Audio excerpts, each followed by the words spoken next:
In this video, we're going to talk about a mold detox diet. What to eat when you're detoxing mold.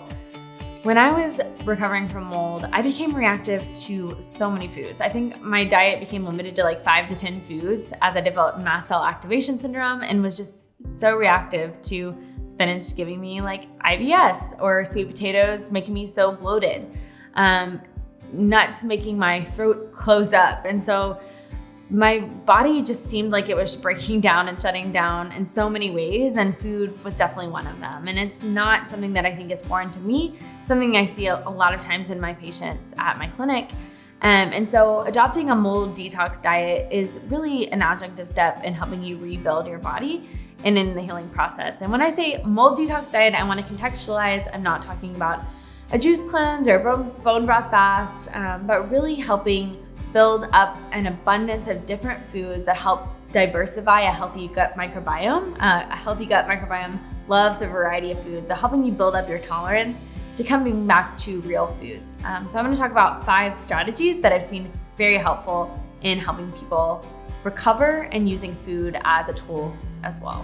Number 1 would be a gluten-free, dairy-free diet. And so a lot of folks with mold reactivity have an HLA gene variation where they are more reactive from an autoimmune perspective to different environmental triggers and foods.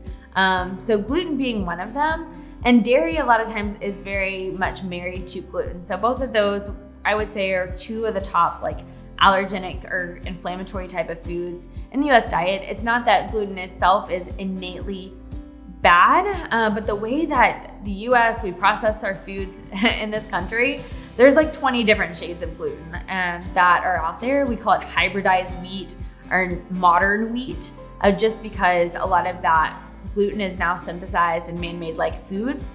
And so I think as a good rule of thumb is just kind of negating those foods for right now. And same thing with dairy. The 70% of the population itself is lactose intolerant, meaning they just don't have lactase enzymes to help break down lactose, for one.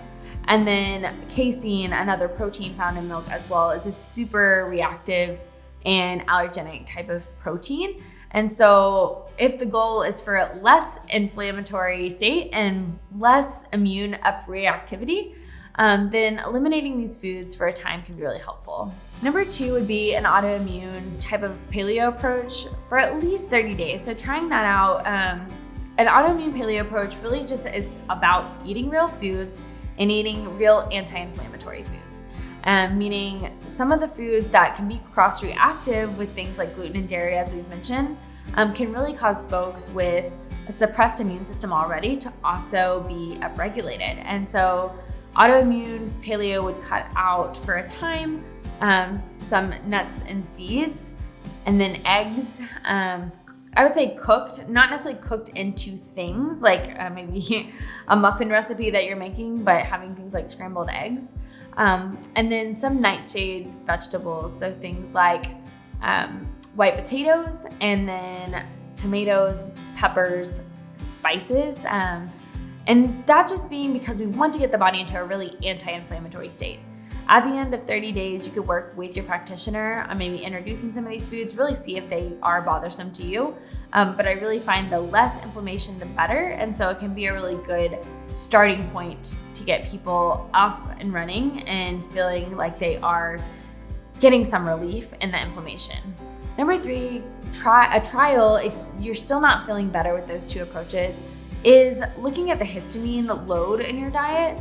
Histamine is a natural chemical found in foods and also in the body that acts like a fire extinguisher if in the right amount. So histamine in our body is really what helps when a person, for example, gets stung by a bee. It will form maybe a whelp on their skin, some redness, some inflammation. If you have a normal histamine response, it shouldn't bother you too much. If a person does have an abnormal histamine response or an upregulated histamine response, that's when that bee sting really does affect that person. And maybe they need the EpiPen, or they end up going to the ER because they got stung by that bee. And so there's different thresholds of histamine.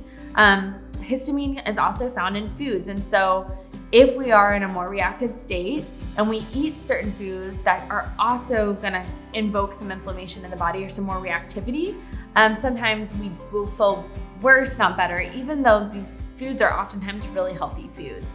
And so things like fermented foods that get talked about a lot for healthy gut, if you find you are reactive or symptomatic when you do drink things like kombucha or eat sauerkraut, if you've ever tried that before, that could be a sign that you have some low or high histamine. That could be a sign that you have some histamine intolerance. Bone broth being another one, and that can be really active. Histamine actually builds the longer a food sits. And so both bone broth, it cooks for a very long time. Fermented foods can sit for weeks before they're actually fermented. To even like leftovers, like 2 to 3 day old leftovers can be really reactive for some people. And so all that to say is like a low histamine trial could be very telling for helping you determine if you do have some high histamine in the body and some reactivity. And so you could try that for 7 to 14 days. And then while in conjunction, taking what we would call DAO enzymes to support your gut and your body's ability to naturally break down those foods as well. So building up your tolerance. The goal with any dietary approach, with any healing, is abundance, not restriction. So we've talked about a lot of things about what not to have, but that's really not what the focus is on. Less inflammation in what I'm sharing with you, and then building into abundance.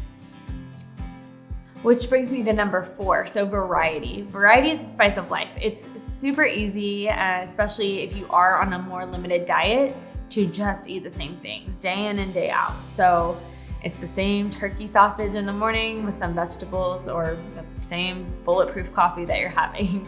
And then for lunch, it's the same salad. And then for dinner, maybe it's like the salmon and the vegetables. Repeat. And for your body to heal, we need a healthy gut bug army, meaning an abundance of healthy gut microbes. And the way that we raise them up is through a varied diet. So to get variety in the gut, we need a varied diet that they can eat and repopulate. And so even picking 2 to 3 different rotating meals, say for lunches and dinners, templated meals, can be really helpful.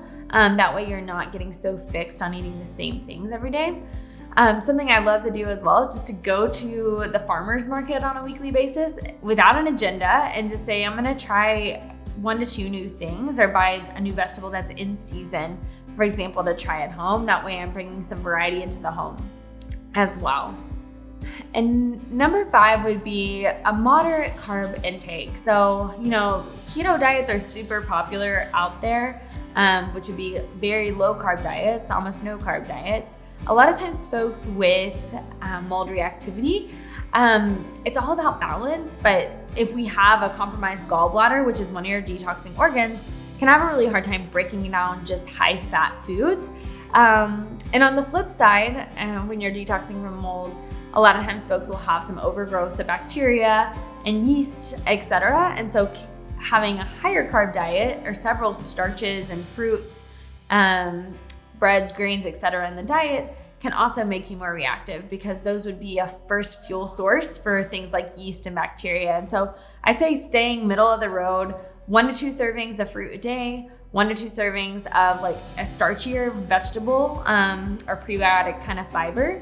So things like cooked and cooled sweet potatoes, or cooked and cooled like winter squashes, for example. When we cook and cool them, we actually help with increasing some prebiotic or resistant starch for the biome to help with boosting your gut bugs too. So just staying middle of the road, moderate, nothing too extreme with super low carb diets, and nothing super high carb diets either. And those would be 5 helpful strategies I've seen work for folks pretty well within a mold detox diet, kind of as you are on your road to healing. And we'll be happy to support you with my nutrition background and at my clinic. So check out myfunctionalmedicine.com and we'll get you up and going.